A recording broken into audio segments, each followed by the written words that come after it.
Bonjour à tous, moi c'est Claudia. Et moi, c'est Alexis, Bienvenue sur notre chaîne 240. une chaîne où on se détend et on fait une pause en parlant de tout.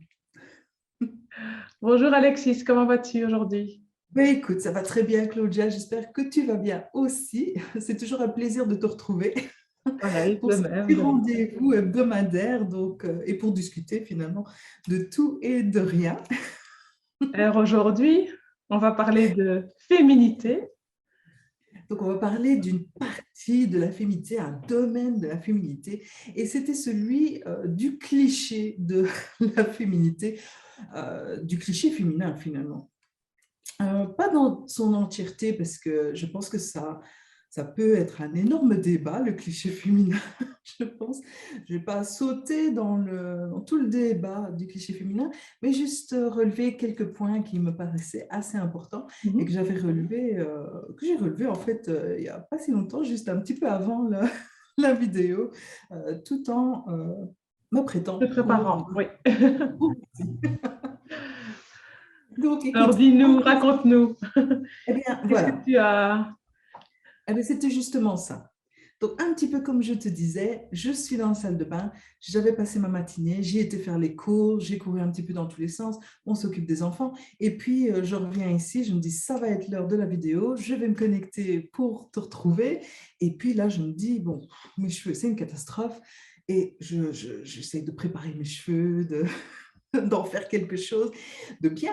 Et puis, je me dis, mince, mais j'ai un ongle cassé. Ah, ça, c'est pas grave, c'est pas tellement ce qu'on voit. Ça m'embête, moi, mais je m'en occuperai après. Et sur le coup, je me dis, wow, qu'est-ce qui se passe? Je me dis, attends, je suis là, un peu comme la fille superficielle. Ah, mes cheveux. Ah, mes ongles. Ah, ma peau. Parce que c'est vrai que je suis passée par là aussi. Je me dis, mais ma peau est un peu grasse. Est-ce que je ne devrais pas repasser de l'eau micellaire, etc. Bref, vraiment le truc hyper cliché où je suis là en train voilà, de me dire tout ça. Et sur le coup, j'ai fait une pause consciente et je me suis dit, bah, en fait, c'est cool. C'est cool que je sois comme ça. Parce que clairement, il y a des années de ça, il y a 10 ans de ça c'est certain, j'aurais clairement pas été comme ça. Donc, mes cheveux auraient été un peu bouffés, un peu dans tous les sens, parce que du vent dans tous les sens. Eh bien, je les aurais mis dans une queue de cheval et puis basta. Euh, mes ongles, n'en parlons pas. Alors ici, oui, j'ai un ongle cassé avec du vernis, mais je pense que j'aurais même pas eu le vernis, ou alors ça aurait vraiment pas été très, très important. Je pense que j'aurais même pas eu de vernis réellement. Donc, quand j'étais ado, je vais noter ça. Alors, plus je vieillis et plus je me féminise, parce que quand j'étais ado, j'étais un véritable garçon manqué. Alors, c'est pas tellement que c'était voulu, mais je trouvais ça très simple en fait, puisque même dans les habillements, finalement, c'est pas très compliqué. Et alors, le confort, je ne te dis pas, hein, donc, tu te mets des Mhm. baskets, un jean, une chemise ou, je sais pas moi, un pull et c'est fini, quoi. Les cheveux étaient attachés, je ne les avais même pas lâchés à l'époque. Bref, c'est un petit peu ça peut-être qui a fait que je me suis hyper intéressée à la féminité parce que c'était quelque chose que je n'avais pas et qui a grandi petit à petit. Alors, je ne sais pas toi, mais moi, en tout cas, ça a été un petit peu mon parcours. Et ici, j'étais fière, on va dire, j'étais fière de moi. Et je veux dire, je vais même me remercier pour ça parce que je me suis dit, waouh, mais en fait, c'est bien d'être comme ça. Alors, je ne dis pas qu'il faut être la chieuse par rapport à ça, hein. Genre, oh, je me suis cassé un ongle, je ne vais rien faire. Non, je ne vais pas faire ceci ou cela parce que mes ongles, ma manicure, etc. C'est pas ça que je veux dire. Ou s'enfermer à la maison parce que la mèche n'est vraiment pas là où il faut. Mais c'est au moins se donner, je vais dire un peu, je prends soin de moi et je m'occupe de moi. Parce qu'il y a deux choses du coup que je voulais relever dans cette vidéo, et c'était par rapport à ces clichés de la féminité et la façon dont la femme peut le voir, les hommes aussi, mais la façon dont la femme peut voir ça. Et il y avait deux problématiques auxquelles j'aurais pu me heurter personnellement. Alors, il y avait la première, c'était un peu la culpabilité. de se donner ce temps pour faire tout seul. Ça prend quand même du temps, hein. Donc, si c'est pour se faire un brushing, se mettre du vernis, s'occuper de son visage pour faire un soin, bon, ça peut prendre une vingtaine de minutes, comme ça peut prendre une heure au final. Mais voilà, de se dire, ben, tiens, je pourrais ressentir un peu de culpabilité par rapport à ça. Surtout que j'ai des enfants, j'ai des choses à faire, j'ai de l'administratif à faire. Bref, on a toujours quelque chose à faire.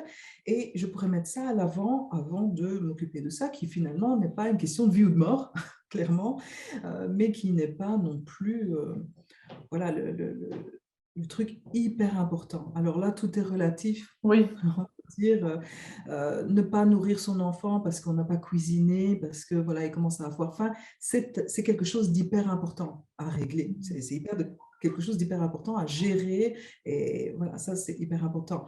Le fait de ne pas avoir eu le temps de faire ses ongles, c'est pas hyper important dans ce sens-là. Mais par contre, c'est quand même hyper important de pouvoir prendre soin de soi et de pouvoir prendre le temps de prendre soin de soi. Mm. La première chose, c'était un peu vraiment cette culpabilité. Je me dis, ça peut casser un peu la féminité chez quelqu'un. Et quand je regarde les émissions à la télévision, donc il y a plusieurs émissions qui parlent un peu de la vie de famille, de la vie de maman. Et je me dis, la chose qui revient assez souvent dans ces émissions-là, où on est complètement débordé, qu'on ait un enfant, deux enfants ou plus, si on regarde certaines émissions, eh bien, c'est la maman qui se laisse un petit peu de côté, qui ne s'apprête pas, voilà, qui ne se pomponne pas. Je veux dire, oui, se maquille pas, ne s'apprête pas, ne fait pas ses cheveux, ne prend pas soin de sa peau, pas soin de son corps et des choses comme ça. Et donc, je me dis, c'est quand même assez souvent. Même, je vois, même parfois, ça commence avec les femmes enceintes. Alors, je me dis, mais enfin, alors je vois des femmes enceintes, bien sûr, enceintes, dit on prend du volume au niveau du ventre. Donc, même si on prend du volume, parce qu'on prend du poids et qu'on voilà, on peut prendre du volume ailleurs aussi, mais je veux dire, d'office, on en prendra au niveau du ventre la majorité du temps.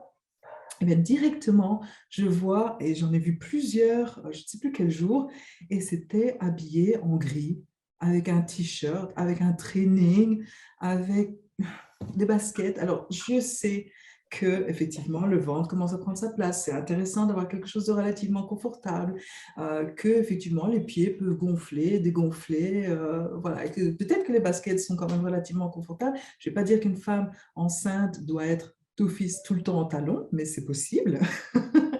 et, et voilà, et alors des longs, soit des longs gilets, des choses comme ça. Et je me dis, mais enfin, on dirait, bam, on est enceinte et ouf, tous les beaux vêtements, on ne sait plus les mettre, les belles chaussures, on ne sait plus les mettre. Donc voilà, qu'est-ce qu'il nous reste? Il nous reste des trainings, il nous reste des t-shirts larges, éventuellement même ceux du mari, c'est encore plus simple. Ah. J'ai envie de dire non, non. Et voilà. Et ensuite, j'ai l'impression que ça continue comme ça. Alors, ça peut, je dis ça parce que je suis une maman et voilà, j'ai été enceinte et j'ai deux enfants ici. Et donc, du coup, mon œil est surtout attiré par la vie des mamans, c'est un fait. Et donc, je vois beaucoup ça chez elles, mais bon, ça peut se voir chez d'autres personnes. Finalement, ça n'a pas forcément besoin d'être d'être mère et d'être enceinte pour que oups, ça dérape. Mais c'est vrai que c'est une Mm. période de la vie assez critique où certaines choses pour la femme peuvent changer. Il y a déjà tellement de choses qui changent. Et ça, c'est notamment l'un d'eux. Et alors, la deuxième chose que je me suis dite qui vient un peu assassiner la féminité dans la tête des femmes, littéralement, eh bien, Assassiné. c'est vraiment ça. C'est les croyances. Alors, les croyances, si vous avez regardé les vidéos précédentes, on en a déjà parlé, on en a déjà discuté des croyances. Donc, c'est vraiment les croyances qui nous sont arrivées petit à petit. Alors, pour ma part, pourquoi j'ai été garçon manqué, je ne saurais pas le dire. On pourrait m'analyser, j'ai une vague idée, mais c'est vrai que je n'avais aucune figure paternelle. Je n'avais aucune figure paternelle et de un, ça m'a manqué. Et de deux, j'avais donc pas ce... Bon, ma mère ne faisait pas ça, mais je pense aussi qu'elle prenait moins soin d'elle au niveau féminité. Donc, j'ai Mm. pas non plus un peu l'image de la féminité Oui. de par Mm. ma mère, mais j'avais pas de compliment d'un garçon finalement qui Mm. aurait été mon père à cette époque-là pour dire ah tu es jolie, ah tu es toute mignonne, etc. Et je pense que l'un dans l'autre, quelque chose Mais pour moi, c'était finalement pas si important d'avoir l'air féminine ou pas féminine, ou peu importe. Je voulais juste être confortable, pouvoir faire ce que je voulais faire. Et je pense que c'est ça qui a fait que j'ai un peu été sur cette pente du fameux garçon manqué jusqu'à au moins clairement 16-17 ans, ça c'est certain. Je crois qu'à partir de 18 ans, ça a un petit peu changé. Pourquoi? Parce qu'après, tu commences à voir les autres garçons qui commencent à te regarder, et qui commencent à regarder Mm. tes copines qui sont plus féminines, et tu te dis, ouais, ok. Et tu commences à te dire, ben, moi aussi, j'ai envie d'avoir un petit copain, j'ai aussi envie de voir quelqu'un. Et puis, tu te dis, ben, voilà, apparemment, ça, c'est quand même intéressant d'être plus féminine. Et puis, on regarde aussi les autres femmes, on se dit, bah, c'est quand même chouette, quoi, d'être plus féminine, c'est plus Mhm. joli, quand même, quelque Oui, oui. part, voilà, que d'être juste sans rien, sans maquillage, sans rien du tout. Et, euh, et donc, ces croyances, bon, pour moi, ça a été un peu le père. Heureusement, j'ai jamais eu quelqu'un qui m'a un peu démoli, mais j'ai déjà eu des histoires où certaines femmes ont tenté, dans leur jeune âge, hein, toujours d'avoir cette pointe de féminité et qui étaient un petit peu cassées dans leur élan par le père déjà au départ. Alors, déjà, je vous dis, quand c'est le père et c'est la première figure masculine de votre vie qui déjà un petit peu vous casse en disant ouf, là tu portes du rouge à lèvres, ça fait directement, Mhm. comment vais-je dire, traîner ou autre. Non, on va avoir une vision du rouge à lèvres qui sera négative. Il faut se l'accorder, hein. On va se dire, oh non, si je mets du rouge à lèvres, apparemment ça fait vulgaire. Mhm. Oui, bien sûr. Pareil, si on met, voilà, si on fait une robe, si on met une robe, etc., qui est tout à fait bien pour l'âge, etc., et que quelqu'un fait une remarque aussi désobligeante à ce niveau-là, on va se dire, oh, mettre une robe, non, non, directement, ça va pas faire classe, ça va encore une fois faire vulgaire, des choses comme ça. Et donc, oui, quand je dis assassiner, c'est vraiment ça, parce que ces croyances, elles arrivent souvent très tôt, elles peuvent même venir quand on est enfant, mais ça vient par les parents, ça vient par tout l'entourage, ça vient à Oui. l'école, Mhm. ça vient même un petit peu plus tard, ça peut même venir quand on est en relation avec un homme. Donc, en général, ce sont des hommes aussi qui sont un petit peu cassants, ou alors qui sont, voilà, qui essayent d'isoler un petit peu Mhm. la femme, peut-être pour éviter qu'elle ne plaise à d'autres, mais que soit c'est déjà pas des relations saines à la base, ça il faut qu'on se le dise, mais rien que des remarques, soit directement à la femme, soit par l'intermédiaire, c'est un petit peu comme je t'expliquais, bon voilà, il suffit que l'homme, hop, il y a une publicité sur du rouge à lèvres et que directement il dit ah ça fait vulgaire, ou des robes, des belles tenues féminines, et il dit bon ça fait vulgaire, ça fait etc etc. Bon alors du Oui. coup bon la femme qui est juste à côté et qui entend ça va se dire bon j'ai pas intérêt à mettre ça parce que sinon voilà, va m'envoyer sur les roses, il va me dire que ça fait vulgaire, etc. Euh, donc voilà, c'est vraiment les deux choses que je me suis dit et qui sont assez fréquentes et qui sont des ennemis quoi finalement du développement de cette féminité ou du maintien de celle-ci, hein. Comme je disais, il y a des femmes que j'ai connues très féminines quand elles étaient jeunes, adolescentes, quand elles ont rencontré leur homme et puis finalement elles ont eu leur enfant et ça a dégringolé. Mhm. Parce que l'enfant a pris la place, l'enfant était le centre d'intérêt. Et donc, elle, ça se laissait aller. Bon, là derrière, effectivement, on retrouve un peu la culpabilité, la peur d'être égoïste, parce que Mhm. là, du coup, on a aussi une croyance qui vient s'ajouter à cette culpabilité, c'est de se dire, oui, mais je suis égoïste si je prends ce temps pour moi, alors que j'aurais pu le passer avec mon fils, ma fille, j'aurais pu le passer en couple. Voilà, ça vient un peu perturber tout ça. Mais alors, c'est un petit peu comme l'exemple que je te disais, où il y a cette phrase vraiment typique. C'est pas mot pour mot que je vais la dire ici, parce que ça fait longtemps que j'ai plus pris l'avion. Mais où, quand il y a les masques à oxygène, on dit quand il y a les masques à oxygène, mettez votre masque d'abord avant d'aider votre prochain, celui à côté de vous, à mettre son masque. Mais c'est exactement la même chose. C'est exactement la même chose pour tout le monde. Mais je dirais que c'est d'autant plus, plus important Mhm. pour les mamans qui vraiment trahissent un petit peu cette loi. Elles auraient tendance à mettre d'abord le masque à ceux autour d'eux, à leurs enfants, à leur famille, à des gens qui en ont besoin, qui ont peut-être du mal, avant de mettre leur masque à elles-mêmes. Et le problème là-dedans, c'est que si elles mettaient leur masque d'abord, clairement, elles seraient elles auraient plus d'efficacité, plus d'énergie pour pouvoir aider les autres. Ça, c'est certain. Elles seraient en meilleure forme. Par contre, si elles ne mettent pas ce masque, qu'elles aident les autres, qu'est-ce qui va se passer? Elles vont manquer d'oxygène, elles vont être beaucoup plus fatiguées, elles vont limite s'effondrer. Et vraiment, l'analogie est un chemin direct. C'est vraiment le pipeline, c'est vraiment l'autoroute, vraiment le gros parallélisme qu'on peut mettre à la vie, clairement à la vie d'une maman, mais toutes celles qui ont tendance à se laisser aller. Et j'étends même à tous ceux, de manière générale, qui auraient tendance à se laisser aller. Bref, tout ça pour dire que tout ça découle de ma petite préparation avant cette vidéo. Alors, je ne sais pas ce que tu en penses, Claudia, de tout ça aussi. Si éventuellement, il y a des choses qui t'interpellent par rapport à ça. Et puis finalement, toi, quoi, comment ça s'est goupillé? Parce que toi aussi, tu es féminine. Voilà, est-ce que ça a toujours été comme ça ou... Voilà, dis-moi. Non, moi c'est pareil que toi. Quand j'étais adolescente, j'étais aussi un garçon manqué. J'ai l'impression qu'on passe beaucoup par là. Donc j'ai eu aussi une évolution comme ça. Et bah, c'est plus par rapport à ma maman qui m'aidait, voilà, peut-être un peu plus habillée, tout ça, qui m'a un peu aidée à me féminiser un petit peu plus, que j'ai commencé, voilà. Mais je suis toujours plus confortable, voilà, je ne suis pas maquillée tous les jours. Enfin, déjà, moi, j'ai cette, enfin, pas croyance, mais que voilà, les produits, tout ça, le maquillage, ça abîme la peau. Donc, comme ma mère, elle a, elle a une belle peau, elle ne se maquille pas beaucoup et elle garde bien ça. Donc, du coup, le fait de mettre trop de maquillage, enfin, moi, voilà, pour moi, ça ne sert à rien, je trouve, pour garder Oui, une c'est belle ça. peau. Maintenant, il faut prendre soin de sa peau, c'est sûr. Et de temps en temps, ça, je le fais. Donc, je fais plus quand je sors, hein, en soirée. Tout. Là, j'adore. Hein, là, j'adore m'apprêter. Je me prépare à l'avance et j'adore ça. Donc, ça, c'est vraiment des moments de Ouais, ouais. plaisir C'est où je vais cool. sortir. Demain soir, je vais sortir. Par exemple, là, je sais que je vais m'apprêter, je pense déjà à ma tenue et tout. Donc, ça, c'est gai, tu vois, des petits moments comme ça. Mais là, tous les jours, non, je ne suis pas tous les jours à mettre du maquillage,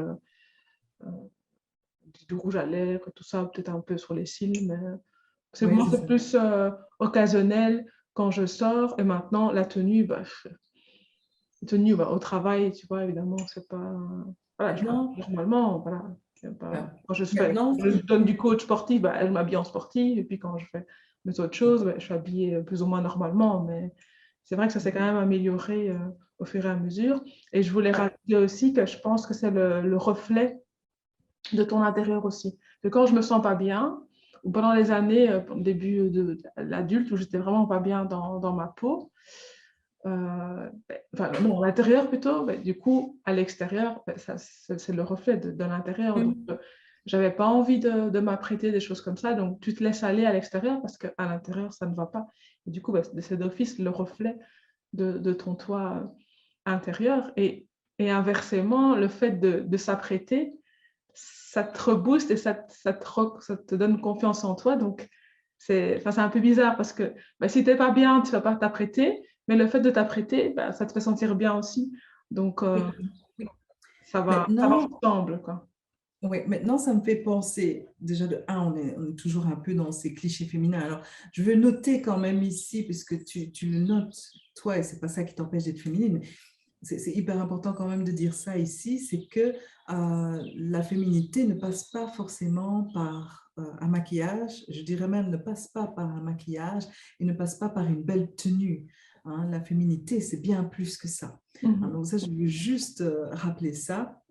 Ce n'est pas que ça fait partie, mais c'est clairement pas la fondation Oui, bien sûr. Oui, c'est ça. de la féminité. Donc ça, c'est quand même hyper important pour celles qui pourraient se dire, bon, oui, si je veux avoir l'air féminine, il faut d'office que je me maquille, il faut d'office que voilà, je porte des robes. Non, non, non. Donc ça, c'est hyper cliché. On est dans les clichés, justement, un Ah petit oui. peu. Et alors, autre chose aussi que je voulais rajouter, c'est quand on y pense à toutes les peintures tribales d'antan, à toutes les peintures tribales et au maquillage, elles étaient là exactement pourquoi. Donc au départ, elles étaient là vraiment pour faire ressortir une force bien particulière. Alors que ce soit, il y avait des maquillages purement où c'était les femmes qui le mettaient pour la féminité, déjà. Hein, donc comme ça, elles se différenciaient des hommes, et on voit déjà ça chez les Homo sapiens, donc c'est vraiment pour dire, c'est vraiment pour se différencier et avoir ce côté féminin. Ensuite, il y a toutes les peintures tribales qui peuvent donner soit de la force, soit du courage, soit voilà, de la férocité, parce que soit partent chasser, partent en guerre, partent, voilà, font un rituel beaucoup plus spirituel. Et donc, chaque peinture signifie quelque chose. Alors, le maquillage peut être vu comme ça aussi, il y a une raison. Pareil, quand on se vêtit, donc les habits étaient aussi un petit peu dans ça, et quand on se vêtit, c'est un peu la même chose. Alors, je suis sûre que vous avez fait l'expérience. Alors, en tout cas, moi, j'ai fait l'expérience. Alors, clairement, quand j'avais mes cycles menstruels, eh bien, je me sentais tellement mal, tellement, j'étais pas bien, j'avais chaud, j'avais froid, j'avais mal au ventre, voilà, etc., etc., que j'avais tendance à mettre là vraiment les trainings, des pulls ou des gilets oversize. Voilà, il n'y avait pas de maquillage ce jour-là, ça c'est certain. J'étais vraiment dans, dans le truc, ce jour-là, on me voyait, voilà, j'étais clairement tout l'inverse de ce que je dis peut-être aujourd'hui. Et voilà. Par contre, quand j'allais à des réunions ou autres, ben, je m'habillais même complètement différemment. Je m'habillais beaucoup plus professionnel. Alors, beaucoup plus professionnel, on entend quoi? Ben, j'étais pas vraiment en jean, j'étais plutôt en pantalon tailleur, j'étais plutôt avec une veste qu'un manteau en cuir ou des choses comme ça. Voilà, bref, je m'habillais de circonstances. C'est un petit peu comme on va en date, ben voilà, on va pas arriver en training, basket et t-shirt en général, hein. Surtout si c'est quelqu'un, un partenaire qu'on ne connaît pas du tout, ou les premiers rendez-vous, bon, on va s'habiller d'une certaine façon pour nous mettre un petit peu dans l'état, quoi, pour nous mettre dans le contexte, en gros. Et donc, tout ça, c'est des choses à prendre en compte. Hein, si on ne s'habille jamais et qu'on ne donne aucun signe de féminité, on ne va jamais se sentir féminine. Hein, si les cheveux sont toujours tirés en arrière, voire coupés très très courts et pas forcément faits, si on ne se maquille pas, si on ne s'habille pas, si on ne met jamais de talons, si on ne parle pas de manière féminine, si on n'agit pas de manière féminine, si on n'a pas des gestes féminins, une démarche féminine, peu importe, tout ce qui peut vraiment relever cette féminité, la délicatesse, etc., etc., eh bien, on ne peut pas se sentir féminine. Alors, si une femme ne se sent pas féminine, c'est un petit peu la dégringolade que j'avais expliqué un petit peu avant la vidéo, c'est voilà, on ne se sent pas féminine, on ne se sent déjà pas désirable, on s'aime moins, et alors tout découle de là. Comment est-ce qu'on peut imaginer qu'un autre puisse nous aimer si déjà on ne s'aime pas vraiment? Et donc viennent les problèmes de couple, hein, ça s'étend déjà à soi, on a déjà un problème avec soi, on a facilement un problème en couple ou un problème à trouver quelqu'un dans sa vie. Et si on a une famille, eh bien, là, il y a un malaise plutôt familial parce qu'on est frustré, parce qu'on a cette disconnexion. On le dit en anglais, je ne sais pas si c'est une déconnexion en français, voilà, où voilà, il y a le soi frustré de soi-même et le fait qu'on est toujours happé par la vie finalement familiale. Et donc là, on peut avoir vraiment, vraiment cette coupure, et ça, c'est ça qui rend la majorité des mamans, je dis toujours des mamans parce que j'en suis une, mais très malheureuses dans leur vie de couple ou dans leur vie de famille. Et donc, c'est quand même hyper important de se dire que ces deux choses-là peuvent, entre guillemets, comme je disais plutôt, assassiner un peu cette féminité. Les croyances déjà qu'on en fait et qui nous ont été inculquées par X ou Y, et cette fameuse culpabilité à être égoïste, finalement. Donc, c'est les deux choses à repérer, si je dois dire, ici, par rapport à ça. Voilà, c'est clôture mon partage avec vous aujourd'hui. Voilà, on va rester là pour aujourd'hui. Hormis si tu as quelque chose à rajouter. Non, je crois Pour moi, que ce sera tout. on a bien fait. Donc, du coup, Voilà. Du coup, si vous avez aimé cette vidéo, c'est un petit peu comme d'habitude, n'hésitez surtout pas à liker la vidéo, ça nous donne toujours plus de transparence sur YouTube et aussi à vous abonner si vous souhaitez nous rejoindre pour d'autres pauses, thé, café, pauses en général. Voilà. Et à partager avec nous vos expériences et n'hésitez pas à commenter sous la vidéo. Merci à tous. À la semaine prochaine pour une nouvelle vidéo. Au revoir.